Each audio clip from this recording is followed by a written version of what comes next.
tidak mampu babat Banten, sejarah Banten. Itu jangankan punya, bacanya ngelihatnya juga belum. Kalau itu tersimpan di wilayah kita, saya dapat ini sumbernya. Udah nggak bisa dibantahkan. Mau yang protes itu profesor nggak bakal bantah. Ini sumbernya ditulis tahun sekian, tahun sekian. Kalau Bapak ingin, silahkan baca sendiri di halaman sekian. Itu aman. Itu lebih aman. Yang kedua, dokumen-dokumen arsip. Kalau sekarang udah berbayar, silahkan download laptop saya. Ada sekitar 5.000 sampai 100 sampai 12.000 judul buku. Terbitan tahun 1612 sampai tahun 1930. Bahasanya bahasa Eropa semua. Bahasa Portugis, bahasa Prancis, bahasa ini. Termasuk dokumen gambar-gambar. Nah, ada yang menanyakan bagaimana keraton Sorosoan, gambarnya segala macam. Konstruksinya. Hanya satu-satunya keraton di Nusantara yang tidak ada sketsanya hanya Banten. Yang ada sketsanya hanya Banten. Aktivitas masyarakatnya ada, tapi sketsa keratonnya bentuknya kayak gimana, ini kayak gimana itu nggak ada. Kenapa nggak ada? Karena juru tulis yang masuk ke Banten itu hanya juru tulis. Juru gambar distembaikan di Pulau Panjang. Juru gambarnya. Jadi juru sket gambarnya segala macam itu nggak boleh masuk. Itu disimpan di Pulau Panjang. Makanya banyak gambar di tengah laut, tapi gambar keraton, gambar posisi masyarakat segala macam itu nggak ada. Itu nggak ada. Itu ada di dokumen-dokumen, ada satu buku kurang lebih sekitar 7.000 halaman bukunya. Itu semua mendeskripsikan tentang keraton kesultanan di Nusantara, raja-raja Nusantara. Kalau kepengen tahu lebih detail kemegahan Kesultanan Banten, itu dibandingkan sebanding dengan keraton di India, New Delhi. Banten itu sama dengan New Delhi. Posisi laporan tertulisnya. Kenapa? Karena Banten itu nyontoh New Delhi. Di film Joda Akbar itu, film Joda Akbar itu sebenarnya itu ada keterkaitan dengan Banten. Arsipnya kurang lebih sekitar 7.000 halaman dokumennya. Kenapa Sultan Abdul Mafahir kemudian bikin kebun binatang? Sultan Abdul Mafahir bikin kebun binatang yang sekarang terus sampai Taiwan, itu kebun binatang. Sampai belakang Sukabumi. Itu kebun binatang, terus taman segala macam ya. Nah, ini yang jadi ngemegahan Banten saat itu. Nah, berikutnya tentang Kampung Bugis di Banten. Kampung Bugis di Banten itu banyak. Solor itu Kampung Bugis, Mander itu Kampung Bugis, itu tersebar di mana-mana. Bahkan kata nama Bugis itu termaktub dalam Undang-Undang Kesultanan. Itu di Undang-Undang Kesultanan Banten itu disebut Kampung Bugis. Di karangan itu segala macam. Nah, karangan di Banten lama, di kawasan ex Kesultanan Banten ini semuanya itu masyarakat lokalnya paling sekitar 10%. Masyarakat lokalnya 10%. Hanya pejabat di ring 1, ring 2, ring 3, ring 4 itu orang-orang seluruh dunia. Makanya dikenal dengan istilah Banten sebagai pusat peradaban Islam abad ke-17 itu adalah karena Banten semua wilayah dari berbagai penjuru dunia ada di Banten. Silahkan cek baca tentang karya sastranya orang-orang Eropa. Ya, karya sastranya orang-orang Eropa. Kalau sekarang ketika melihat Indonesia itu yang dilihat Bali. Jadi Banten itu jadi trending topik di abad 17 itu satu abad. Sehingga ada muncul nama Bantam, tinju kelas Bantam, ayam juga namanya Bantam, ayam kate itu asli khas Banten. Ayam kate. Makanya dikenal dalam bahasa Inggris Bantam. Jadi yang Bantam-Bantam itu sudah pasti ini kan Banten. Ini siapa ini? Dari BPNB kayaknya.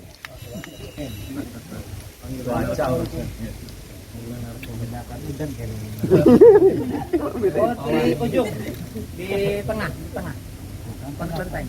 Pembatas Eropa karo Dekat musola. di pertengahan itu Eropa gitu. Pas tengah. Woi bener banget toko langsung ketahuan. Woi salut gitu. Saya langsung boleh Bapak ya. Rame jiwa. Jajar. Ini Kampung Bugis. Nah, Kampung Bugis itu pertama karena Banten di masa Kesultanan Abdul Mafakhir itu punya 7 pangkalan militer. Banten itu punya 7 pangkalan militer laut. Orang-orang Bugis ini sebagai jalur, sebagai buka jalur. Biasanya dia penolong. Jadi pasukan kalau untuk di wilayah Pancer karena posisinya maritim, bicarakan tentang bajak laut Kesultanan Banten. Iya. Bajak laut Kesultanan Banten. Kenapa ada bajak laut? Bajak laut itu resmi. Jadi kalau ada kapal yang tidak mendarat di pelabuhan Banten dimanapun, dan tidak ada kapal yang mengibarkan bendera Banten, itu dibajak. Barangnya diambil, orangnya dilepas, kapalnya ditenggelamkan. Kemudian datang 2 kapal penolong, ditolong, diangkat, baru disimpan, dibawa ke pelabuhan. Pulangnya baru dikasih modal, dikasih bendera, sehingga orang akan datang ke Banten kembali dengan aman. Dan itu strategi. Yang berikutnya terakhir tentang Pelabuhan Karangantung. Dari Pelabuhan Karangantung itu pelabuhan dagang. Jadi maka masuk di pelabuhan internasionalnya untuk hubungan diplomatik antara Banten dengan dunia luar. Dan Banten masuk di 4 besar kerajaan di dunia: Inggris, Prancis, Turki, Banten. Untuk Asia Tenggara, Banten. Untuk se-Asia, Banten kedua setelah Turki, karena Banten di bawah kerajaan Ottoman, Turki Utsmani. Dan meriam Kiamuk itu meriam Ottoman. Makanya ada kalimat ininya segala macam. Mungkin itu sedikit informasinya. Mudah-mudahan nggak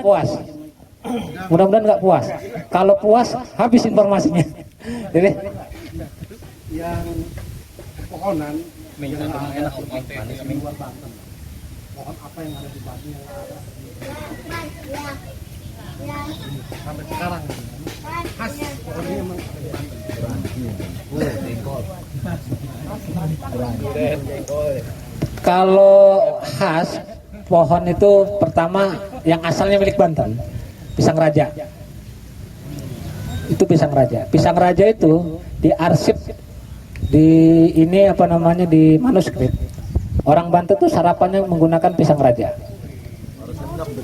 Iya. Itu setelah ininya, iya. Ya, jadi dari bibitnya baru nyebar kemana-mana.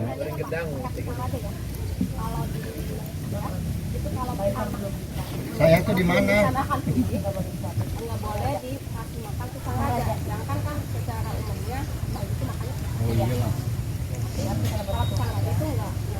Ya. Makanya itu pisang raja itu boleh dimakan di anak umur 6 tahun. Pisang raja itu boleh dimakan di umur 6 tahun karena zat asamnya tinggi. Beda dengan pisang kepok, pisang Ambon. Ya.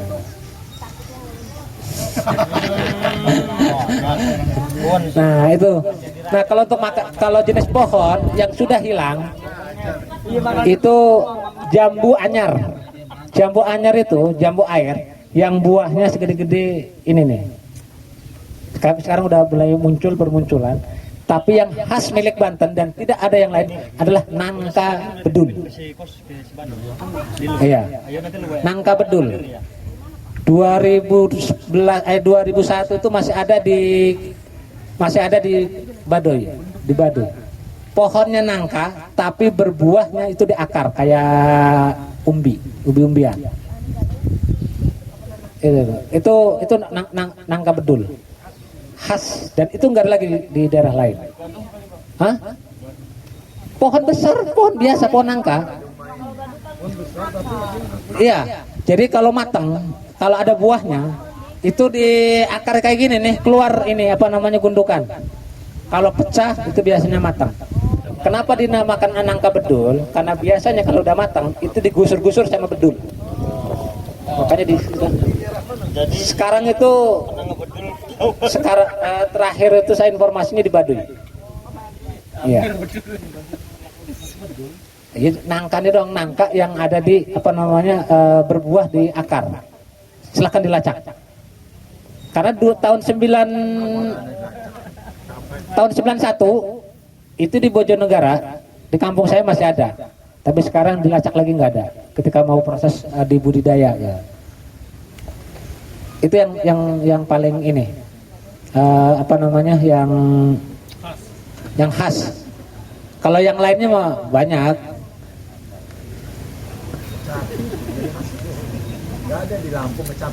Sama sawo.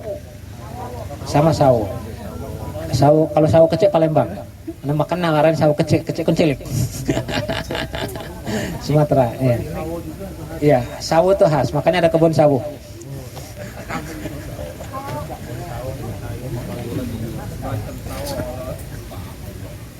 Itu orang-orang Jepang itu lebih, kalau datang ke Serang itu pertama kali yang dicari itu sawo. Pertama kali yang dicari. Atau orang-orang dari luar Banten ketika datang ke Banten Lama itu yang dicari sawo. Sawonya dari Lampung. Palembang sekarang. Oke, ada yang lain? Ya, kawan-kawan, sepertinya harus ada sesi kedua ya, Kang Yandi ya. Tadi sudah diminta sama Pak RT ya, Pak RT ya. Ada sesi yang kedua untuk lanjutan lebih dalam lagi. Termasuk untuk menggali pulau-pulau yang ada di sekitar Karangantu. Ada Pulau 5, Pulau 4, Pulau 3, Pulau Galian. Ada pulau pengacara dan lain sebagainya. Oh,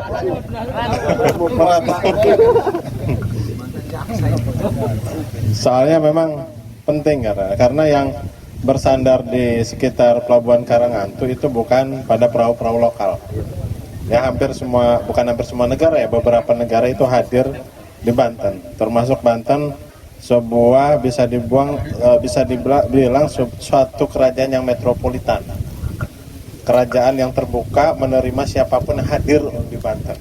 Tapi yang penting aja ngerusak tatanan budaya Banten. Nah sekarang kan hadir semuanya, tapi nah bukan saya yang ngomong ya, Abah Yadi yang ngomong. Hadir dan hidup harmonis. Ya istilahnya bahasanya multikulturalisme itu hadir sejak abad 15. Ya inilah salah satu contoh harmonisasi antara ini kan Belanda ini yang basisnya Kristen, yang sebelah basisnya apa? Tionghoa ya kan? Kemudian ke sana ada pecinan, Masjid Agung Banten segala macam. Dari arsitek bangunan itu saling mempengaruhi satu sama lain. Bahwa itu bukan orang Islam belum bisa membuat arsitek sehebat itu.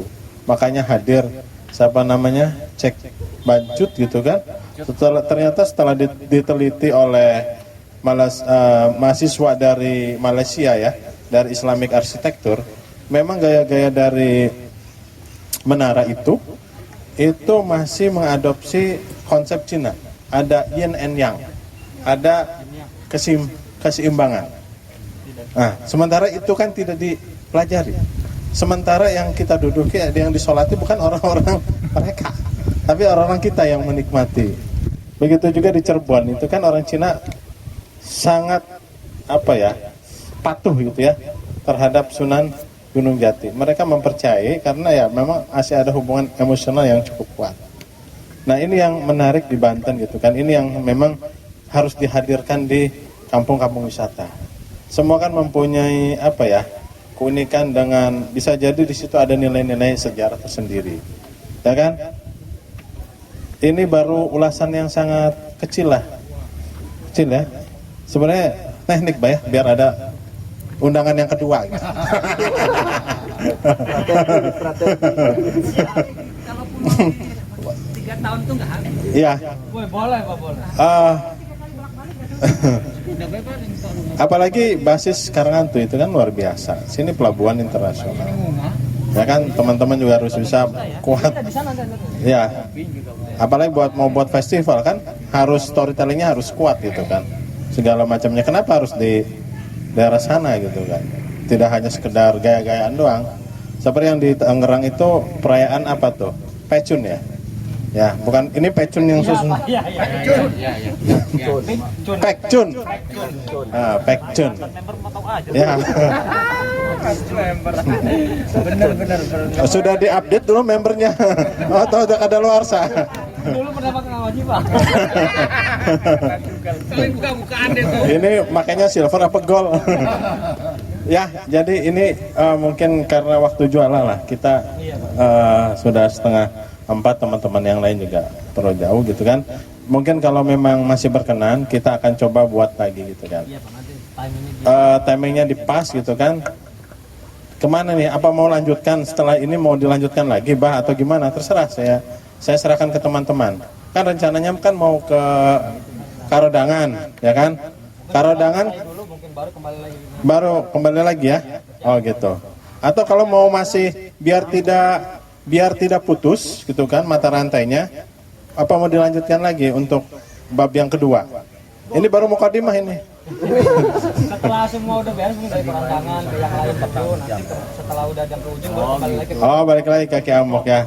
Penutupnya Pak. Oh ya. Jembatan gitu Pak. Siap, penutupnya jadi oh ya luar biasa. Nah, berarti evaluasi di sana ya. Oke, baik. Jadi baik kawan-kawan, ada yang mau ditanyakan lagi? Apa masih kuat? Cukup dulu ya. Ya.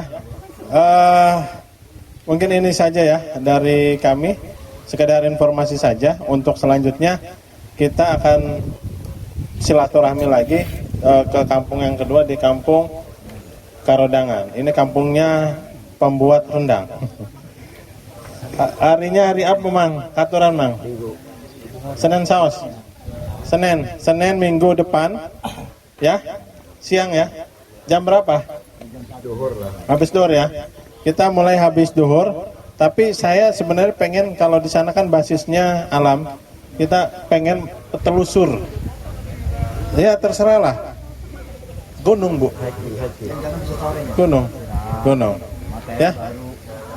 Hah? Siang telusur gimana?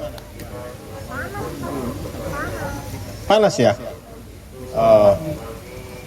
Pagi atau gimana pagi? Sore aja.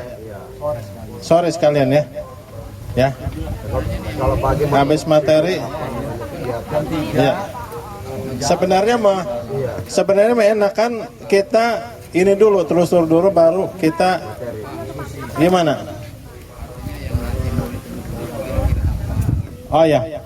Sebenarnya potensi yang menarik itu yang berbasis alam saja. Bisa sungai, bisa tanaman, bisa pegunungan, apa aja terserah. Oke. Nah, itu bisa dikombinasi. Ya. Ada juga petilasan sani tidak jawab ya. Ada yang buat nama Oh gitu.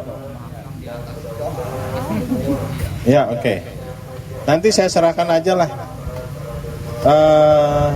Ada tokoh masyarakat di situ nggak Pak? Ya artinya bisa diskusi gitu kan ya. Kita butuh penguatan ini. Penguatan tradisional lokal untuk bahan penguat teman-teman Pokdarus yang ada di Kota Serang. Ya kan biar saling sinergi gitu ya. Ya Pak ya, nanti bisa dihadirkan ininya Pak ya. Ya baik kawan-kawan sekalian, mungkin ada lagi yang mau ditanyakan? Cukup, ini sekedar PR ya untuk bahan laporan saya ke dinas. Ini laporan pendamping.